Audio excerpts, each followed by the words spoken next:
আসসালামু আলাইকুম। আমি আছি ঢাকায় পোলা। আজকে বহুত দিন পরে আপনাদের সামনে একটা ভিডিও লিয়েছি। আসলে গত কিছুদিন যাবত আমার ফেসবুক পেজটা রেস্ট্রিকশন করে রাখছিল ফেসবুক কোম্পানি। ওই শিশু খাদিজার লিয়ে একটা পোস্ট দিছিলাম, এটার লেগে ওই কি বলে ভায়োলেন্স হয় ফেসবুকে। ঠিক আছে, আজাইরা। যাই হোক, আসলে আজকে আইছি আমি একটা বিষয় নিয়ে আলাপ করতে।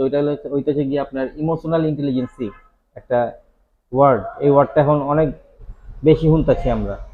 মানুষের সিভিতে অ্যাড করে, ফেসবুকের প্রোফাইলে ইনফোতে অ্যাড করে। আসলে ইমোশনাল ইন্টেলিজেন্স এটা কি? এটা তো বেশি শুনতেছি কি? এটা কি নতুন কোনো ওয়ার্ড দুনিয়া থেকে আয়টক পাইছে, নাকি এটা আগে বিয়ার ছিল? আসলে ইমোশনাল ইন্টেলিজেন্স এই বিষয়টা হইতেছে গিয়া, মানে এটা এখন যেমন আছে, এটা বাবা আদম থেকে শুরু করে এখন পর্যন্ত ওরকমই আছে। ঠিক আছে, এটা হইতেছে গিয়ে একটা গুণ। ইমোশনাল ইন্টেলিজেন্স এগুলো একটা মানুষের ভিতরে একটা গুণ। ঠিক আছে, এটা হলে গিয়া মানুষে তার ইমোশনটা কেমনে কন্ট্রোল করে ওই বিষয়ে। এখন আমি আপনার কেমনে সংজ্ঞা দিয়া বুঝাই। সংজ্ঞা দিতে গেলে ওই ইংলিশ ইংলিশ আমরা সংজ্ঞা জানি টুকটাক, আর বুঝাইতে গেলে কি বুঝাম, একটা হাদিস দিয়া বুঝাই আপনাকে। হ্যাঁ, একদিন আমগো নবীজি সাল্লাল্লাহু আলাইহি ওয়াসাল্লাম একদিন যাইতেছিলেন।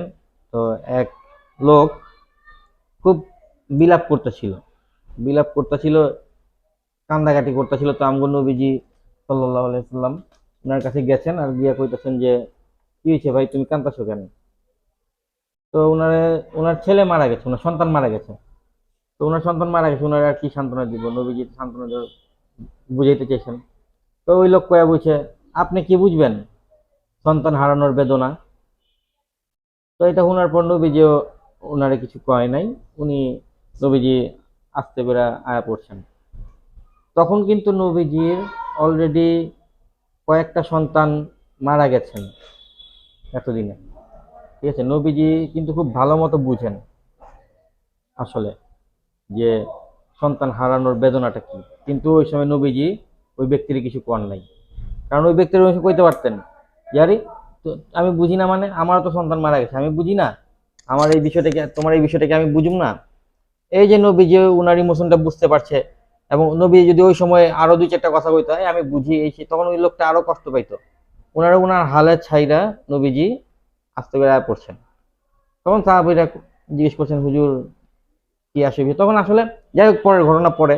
তো নবীজি যে কিছু কর নাই, নবীজি কিন্তু কইতে পারতেন যে হ্যাঁ আমিও বুঝি, তুমি একাই বুঝো না। ঠিক আছে, নাউজুবিল্লাহ, নবীজি এই ধরনের কখনোই এইভাবে কথা বলেননি, খুব পোলাইটলি কথা বলছেন।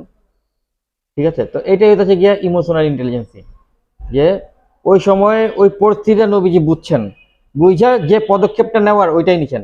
নবীজি মনে করছেন এই সময় ওরে আর বুঝানোর কিছু নাই, আর ওনারে আমি কইতেও যাবো না যে ওনারও সন্তান হারা হয়েছে। তো নবীজি আস্তে করে আয়া পড়ছেন। এটাই হইতেছে ইমোশনাল ইন্টেলিজেন্সি। আর বইয়ের ভাষা কইতে গেলে emotional ইন্টেলিজেন্সি is the power, is the ability to manage our own emotion and understand the emotion of other people around us. বুঝছেন? তো মানে মানুষের ইমোশনাল আসলে মানুষের ইমোশন বুঝাটা এবং ওই অনুযায়ী স্টেপ নেওয়াটাই হইতেছে ইমোশনাল ইন্টেলিজেন্স। আশা করি আপনাদের বুঝাইতে পারছি। আসলে আমি কেন এই কথাটা কইতেছি, আজকে এই বিষয়ে আলাপ করতে চাইলাম কেন, এটাও একটা প্রশ্ন জাগে। কারণ হইতেছে গিয়া, গত কয়েকদিন যাবৎ প্রায় 3 রোজাতে গেলে আজ পর্যন্ত খুব তাড়ায় আছিলাম। আমার বউটা খুব অসুস্থ আছিল, হসপিটালে ভর্তি আছিল, আর একটা অপারেশন হয়েছে। আজকে বাড়িতে নিয়ে এসেছি, আলহামদুলিল্লাহ, আল্লাহর রহমতে আপনাকে দোয়ায় ভালো আছে, এখন ঠিক আছে। তো এই যে এই কয়দিন যে আমার ইমোশনটারে আমি কেমনে কন্ট্রোল করছি, হ্যাঁ, হয়তো আমার খুব কাছের মানুষরা বুঝতে পারছে, সবাই বুঝতে পারে নাই। এই যে খুব কষ্টে আমি ম্যানেজ করছি। তো এই গত কয়েকদিনের এক্সপিরিয়েন্স থেকে হঠাৎ করে মাথায় এলো যে না, বিষয়টা আপনাগুলোকে শেয়ার করি। তো শেয়ার করছি, আশা করি আপনারা জানতে পারছেন। যারা জানেন না ওরাও জেনে গেছেন, আর যারা জানেন ওরা তো জানেনই। ঠিক আছে, দোয়া রেখেন আমার লেগা। আসসালামু আলাইকুম।